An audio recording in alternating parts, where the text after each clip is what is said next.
कहानीपुर गांव में एक किसान रहता था और वह बहुत ही गरीब था। किसी समय तो उनको एक वक्त की रोटी भी नहीं मिलती थी, तो दूसरी तरफ एक जादूगर को बहुत तेज भूख लगी। अरे अब मैं क्या करूं? मेरा जादू मेरे पल तो चलेगा ही नहीं और भूख भी बहुत लगी है। क्या करूं? ऐसा करता हूं, मैं अपना भेष बदल लेता हूं। अरे बहन, कुछ खाने के लिए मिलेगा? बहुत भूख लगी है, काफी दिनों से भूखा हूं। अरे बाबा, जाओ यहाँ से, पता नहीं कहाँ कहाँ से आ जाते हो। अपना खुद का कमा कर खा लिया करो। तो दूसरी तरफ गरीब किसान के घर पर केवल 2 ही रोटियां होती हैं। अरे आरती, तुम एक खा लो और एक रोटी मैं खा लेता हूँ। कई बार तो हम भूखे सोते हैं, फिर भी भगवान का शुक्र है कि हमें एक एक रोटी तो है। जी, आपने बिल्कुल सही कहा। आप एक खा लीजिए, कोई बात नहीं। अल्लाह के नाम पर कुछ दे दो, भूख लगी है। अल्लाह के नाम पर कुछ दे दो। अरे ये कौन है बा?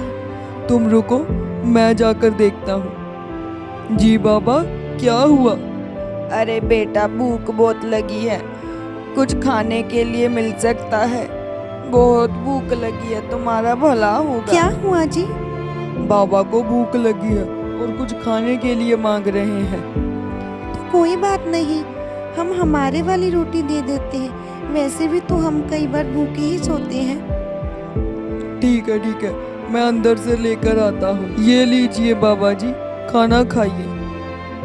जादूगर को ये पता था कि उनके पास केवल 2 ही रोटी थी, जो उन्होंने मुझे दे दी। इतना बड़ा दिल देखकर जादूगर का मन पिघल गया और वह कुछ उनको देना चाहता था, परंतु वह उनको बताना नहीं चाहता था कि वो एक जादूगर है। अरे बेटी, तुम्हारा बहुत बहुत धन्यवाद। अगर तुम मुझे आज खाना ना देती, मैं तो भूखा ही मर जाता। ऐसा करोगी? मैं बहुत ही थका हूँ और मेरे कंधे पर बहुत ज्यादा भार है। क्या ये घड़ा मैं तुम्हारे घर रख जाऊँ? मैं वापस आता हुआ ले जाऊंगा। जी बाबा जी, कोई बात नहीं, आप यहाँ पर रख दीजिए। और ऐसा करना, तुम इसमें कुछ रख लेना, इसको खाली मत रखना घर पर। तो ये सुनकर आरती हैरान हो जाती है कि बाबा जी ने ऐसा क्यों कहा। ठीक है बेटी, अब मैं चलता हूँ। किसान का एक छोटा बेटा होता है और संडे की वजह से वह घर पर ही था। आंगन में खेलते खेलते थक कर वह आकर रसोई में खेलने लग गया और अचानक ही उसकी बॉल उस घड़े में जा गिरी, जो घड़ा आरती को उस बाबा ने दिया था। माँ, जल्दी से आओ, इधर तो आओ माँ, जल्दी आओ, जल्दी आओ। अरे क्या हुआ बेटा? आ तो रही हूँ, क्यों इतना शोर मचा रहे हो? माँ देखो तो, यहाँ पर भूत है। क्या हुआ बेटा, भूत कहाँ पर है? ये देखो, मेरी बॉल इसमें चली गई थी और एक बॉल थी और ये कितनी बॉल आ गई। बेटा, तुमको कोई भ्रम हुआ होगा, ऐसे भी कभी हो सकता है। माँ, मैं झूठ नहीं बोल रहा, ये देख लो घड़े में कितनी बॉल है। अरे ये तो सही कह रहा है, ये इतनी बॉल कहाँ से आई? मैंने तो इसको दिलाई ही नहीं। तो आरती एक चावल के तिनकों को उस घड़े में फेंक देती है और देखती है कि क्या होता है, और देखते ही देखते अचानक वो घड़ा चावल से भर जाता है। अरे दैया, अरे दैया, ये क्या हुआ?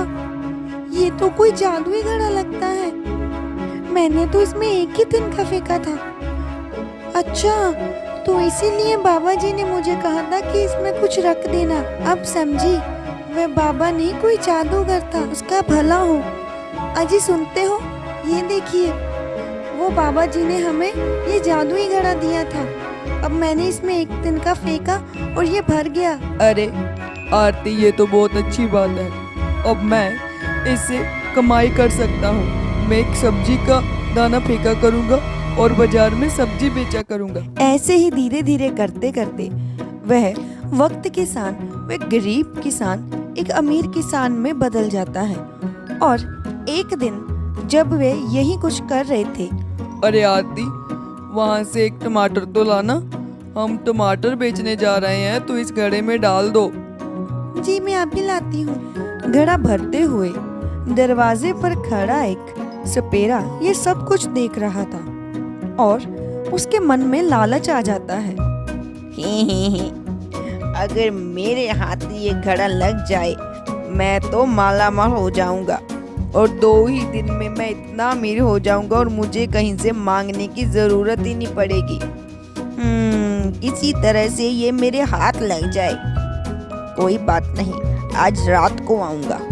तो रात को वह सपेरा चोर बनकर उस घर में आकर घड़े को चुरा लेता है और अपने घर ले जाता है।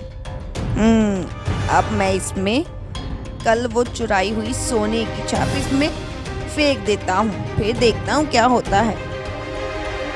ओरे बाप रे बाप, ये क्या, इतना सोना? मैं तो माला माल हो गया। ऐसा करता हूँ, अंदर सोने की मुद्राएं पड़ी हैं, उनको फेंकता हूँ इस पे। तो वह अंदर वो सोने की मुद्राएं उठाने चला जाता है। जब वह अंदर जाता है तो पिटारे में पड़ा हुआ सांप उस घड़े में चला जाता है और जब वह वापस वहाँ पर आता है, अरे भगवान ये क्या हो गया, इतने सारे सांप, और ये घड़े में से सांप क्यों निकल रहे हैं? मैंने तो सांप ही नहीं डाले। अरे मुझे लगता है पिटारे से निकलकर सांप घड़े में चला गया। अरे भगवान, मैंने तो अभी उसकी जहर भी नहीं निकाली थी, मैं तो मर जाऊंगा। अब मैं क्या करूं? ऐसा करता हूं, इस भारी चीज से इनको मार देता हूं। और जब वह भारी चीज से उन सांपों को मारने जाता है तो अचानक ही वो चीज घड़े पर आकर लग जाती है, जिसकी वजह से घड़ा टूट जाता है और सारी ही शक्तियाँ वापस चली जाती हैं, सोना और सांप दोनों ही। अरे ये मैंने क्या कर दिया, मैं तो लुट गया, बर्बाद हो गया। ये मैंने क्या कर दिया, मैंने तो अभी एक वक्त का खाना भी नहीं खाया था और जो मेरा असली सांप था वो भी चला गया। अब मैं क्या करूँगा? तो फ्रेंड्स, हमें इस कहानी से ये सीखने के लिए मिलता है कि कभी भी चोरी की हुई चीज ज्यादा समय तक नहीं रहती। और ऐसी और कहानियाँ देखनी है तो करना होगा आपको हमारे चैनल को सब्सक्राइब। और आपको ये वीडियो कैसी लगी कमेंट बॉक्स में बताना बिल्कुल मत भूलिए।